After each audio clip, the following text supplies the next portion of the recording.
এখানে আমি মেনু ব্রাউজারটা নিয়ে আলোচনা করব। মেনু ব্রাউজারটা গঠিত হয়েছে বেশ কিছু এসেনশিয়াল কমান্ড নিয়ে, যেগুলো খুব গুরুত্বপূর্ণ কয়েকটা কমান্ড রয়েছে, যেমন নিউ, ক্লোজ, সেভ, এক্সিট, যেগুলো আমরা প্রায় ম্যাক্সিমাম সফটওয়্যারেই এটা পেয়ে থাকি। এই কমান্ডগুলো নিয়েই এই মেনু ব্রাউজারটা মূলত গঠিত হয়েছে। উইন্ডোর টপ লেফট কর্নারে একটা লেখা রয়েছে দেখতে পাচ্ছি। এখানে ক্লিক করলে মেনু ব্রাউজারটা ওপেন হবে। দেখতে পাচ্ছি নিউ, নতুন ডকুমেন্ট তৈরি করার জন্য এখানে নিউটা নির্বাচন করতে হয়। ওপেন, যদি অটোক্যাডে তৈরি করা কোনো ড্রয়িংকে ওপেন করতে চাই তাহলে এখান থেকে ওপেন করা যাবে। সেভ, যখন আমরা কোনো ড্রয়িং করব তখন এটাকে সেভ করার জন্য এটা ব্যবহার করতে হবে। সেভ অ্যাজ, একটা ফাইলকে একাধিক নামে সেভ করার জন্য এটা ব্যবহার করতে হয়। এক্সপোর্ট, এখানে বিভিন্ন ফরম্যাটে এটাকে এক্সপোর্ট করা যায়, যেমন পিডিএফ ফরম্যাট দেখতে পাচ্ছি, ডিজিএন, পিবিএক্স, এরকম বিভিন্ন ধরনের ফরম্যাট রয়েছে। বিভিন্ন ফরম্যাটে এটাকে এক্সপোর্ট করা যায়। পাবলিশ, এটাকে পাবলিশ করার জন্য ইমেল বা বিভিন্ন মাধ্যমে।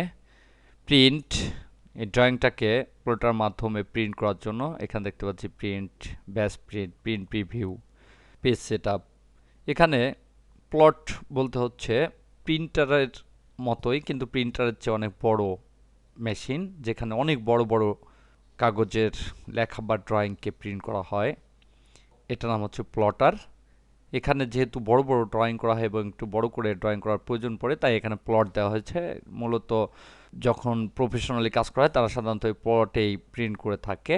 তাছাড়া আমরা ছোট করে এটাকে প্রিন্টারেও প্রিন্ট করতে পারবো, তবে ভিউটা অনেক ছোট হয়ে যাবে। ড্রয়িং ইউটিলিটিস, এখানে বিভিন্ন ধরনের ড্রয়িংয়ের জন্য ড্রয়িং প্রপার্টিস, ইউনিট, অর্থাৎ আমরা ইঞ্চিতে করব না, সেন্টিমিটারে করব না, মিলিমিটারে পরিমাপটা নিব, এখান থেকে নির্বাচন করা যায়। এই বিভিন্ন ধরনের ড্রয়িং ইউটিলিটিস এখান থেকে সেট করে দেওয়া যায়। ক্লোজ, এটা হচ্ছে আমি যেখানে ড্রয়িং করছি সেখান থেকে সেটাকে বের হয়ে যাওয়ার জন্য, অর্থাৎ সেই ডকুমেন্ট থেকে বের হয়ে যাওয়ার জন্য ক্লোজ। কারেন্ট ড্রয়িং এবং অল ড্রয়িং, যদি একই সঙ্গে আমার অনেকগুলো ড্রয়িং ওপেন করা থাকে, অর্থাৎ অনেকগুলো ডকুমেন্ট ওপেন করা থাকে, সবগুলো একবারে বের হওয়ার জন্য অল ড্রয়িং, আর যেটা রয়েছে সেটা থেকে বের হওয়ার জন্য কারেন্ট ড্রয়িং। এখানে দেখতে পাচ্ছি অপশন রয়েছে। অপশনসে ক্লিক করলে এখানে একটা অপশনস বক্স আসবে। এখানে দেখতে পাচ্ছি 10টা ট্যাব রয়েছে। এই ট্যাবের মাধ্যমে, অর্থাৎ এই ট্যাবের মধ্য থেকে বিভিন্ন সেটিং পরিবর্তন করে দেওয়া যায়। এটা মূলত ডিফল্ট সেটিং, এখান থেকে যদি কোনো পরিবর্তন করা হয় তাহলে সেটা পরিবর্তন থেকে যায়, অর্থাৎ পরবর্তী যখন আমি আবার প্রবেশ করব সেই পরিবর্তনটা থেকে যাবে। এটা হচ্ছে ডিফল্ট সেটিং। এখানে দেখতে পাচ্ছি রিসেন্ট ডকুমেন্টস, যদি আমি কোনো ডকুমেন্ট এখানে তৈরি করতাম এবং সেটা বারবারই আমি ওপেন করছি, আবার কাজ করছি, এরকম রিসেন্ট ওপেন হওয়া কিছু ফাইল এখানে দেখাবে।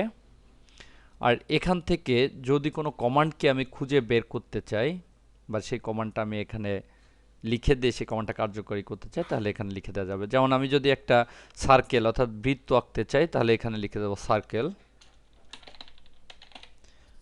দেখতে পাচ্ছি এখানে সার্কেল সম্পর্কিত সব কমান্ডগুলো চলে আসছে। এখানে ডাবল ক্লিক করি এবং এখন আমি এখানে সার্কেল আঁকতে পারবো।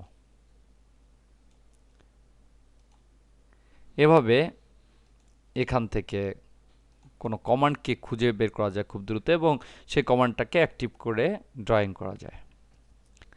এবং এখানে দেখতে পাচ্ছি এক্সিট অটোক্যাড 2012, এখানে ক্লিক করলে অটোক্যাড থেকে বের হয়ে যাবে।